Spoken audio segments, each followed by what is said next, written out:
ಪತ್ನಿಗೆ ಬೇರೆ ಯುವಕರೊಬ್ಬ ಮೆಸೇಜ್ ಮಾಡಿದ್ದಕ್ಕೆ ವ್ಯಕ್ತಿಯೊಬ್ಬ ನೇಣಿಗೆ ಶರಣಾಗಿರುವ ಘಟನೆ ಚಿಕ್ಕಮಗಳೂರು ತಾಲೂಕಿನ ಬ್ಯಾಕದಹಳ್ಳಿಯಲ್ಲಿ ನಡೆದಿದೆ. 26 ವರ್ಷದ ಮನು ಆತ್ಮಹತ್ಯೆಗೆ ಶರಣಾದ ಯುವಕ.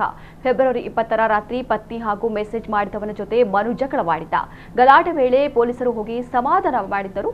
ಆದರೆ ಮನು ಮನೆಯಲ್ಲೇ ನೇಣು ಬಿಗಿದುಕೊಂಡು ಆತ್ಮಹತ್ಯೆಗೆ ಶರಣಾಗಿದ್ದಾನೆ.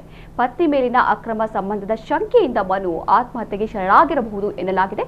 ತನಿಖೆ ಮಾಡಿ ಮನು ಸಾವಿಗೆ ನ್ಯಾಯ ಕೊಡಿಸುವಂತೆ ಆತನ ಪೋಷಕರು ಚಿಕ್ಕಮಗಳೂರು ಗ್ರಾಮಾಂತರ ಪೊಲೀಸ್ ಠಾಣೆಯಲ್ಲಿ ಪ್ರಕರಣ ದಾಖಲಿಸಿದ್ದಾರೆ.